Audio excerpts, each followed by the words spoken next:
All right, hello everybody. Today we are going to be taking a look at this Transporta elevator fixture. Now this is a very interesting fixture. This actually came from overseas in a different country. I can't remember off the top of my head which country this was from, but it's very cool looking and pretty simple actually. Just taking a quick look at it here, you can see it has a very small box. Kind of holds all the electronic components. We've got our plate on top. We've got the button, which feels like a very solid button. And we've got the two little lights for the direction. On the front here, you can see there is some visual wear on the button. Not too bad. Here on the side, you have the little sticker. And that's pretty much it for the outside of this button.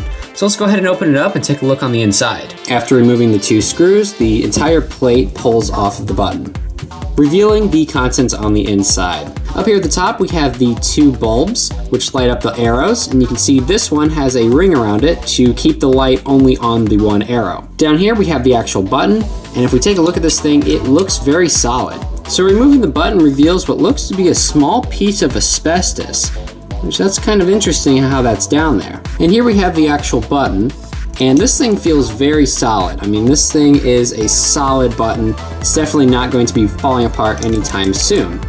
So taking a closer look, you can see how the contacts work. We've got the two metal pieces right there, which connect to these two bars right here to complete the circuit. And when you press down, you see they kind of bend, those little metal pieces, and they connect at the bottom here. So you have your normally closed and your normally open switch. All right, so the button's now back in place. Just taking a closer look at this piece of plastic here. If we pull this out, it's pretty simple. We've just got a spot on the side where you can put your wires. But it just, like I said before, it just kind of separates the light from the two little lamps here. And one final thing is the actual lamps themselves. You see they're just pieces of plastic which stick in here.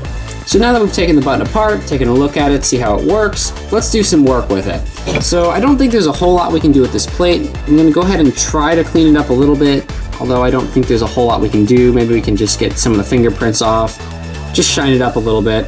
Scratches are gonna stay there. As for the button itself, we would like to wire this thing. So I'm pretty sure these will run off of a 9-volt battery, these little bulbs, and if we gently unscrew them, we can see they are very small bulbs, and they are in fact 12 volts, so they should light up on a 9-volt battery. Hopefully two of them don't draw too much power. So first thing I'm going to do is see what I can do with this plate. Alright, so I didn't do a whole lot to the plate, but I did shine it up a bit, make it a bit more shiny, clean all the fingerprints off. Looks a little bit better, still a lot of scratches on it, but we're just gonna have to make do with what we have. So now let's get to the wiring. So we have a 9-volt battery here, but you can see there's really no place to put it without it shorting out on top. Can't put it on the side. So what I think we're going to do is mount it on the top here so that it's out of the way, and then the clip can go back through that hole and connect the button where it'll all work out. So ideally what I'd like to do, have it when you press the button in, both of these light up. So let's go ahead and try that and see if it works.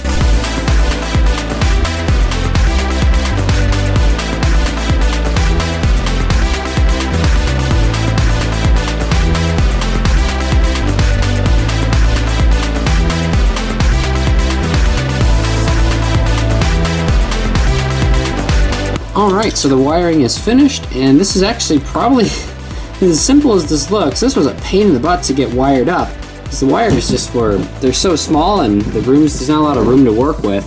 So it was kind of a pain, but let's go ahead and plug it in and see if it works. Alright, let's give the button a press, and look at that, the two bulbs light up. Now they're not as bright as they could be, but you know, we're also running two 12-volt bulbs with one 9-volt battery. So let's go ahead and add the plate on top, have a look at it there. It's definitely bright enough to see, so I think it's looking good. So I'm gonna go ahead and screw this back on there. All right, so putting the plate back on, and we give the button a press, you can see it lights up and it looks pretty nice. If we turn off that really bright light, you can see it does light up and it is bright enough to see, so it looks pretty awesome. All right, so that's going to conclude this video. It's a pretty simple project, not a whole lot to it. This is quite a simple fixture, pretty straightforward. So anyway, hope you guys enjoyed this video. Hope you found something interesting, learned something cool about a foreign elevator button that you may have not seen before. And thank you guys for watching, and we'll see you in the next one.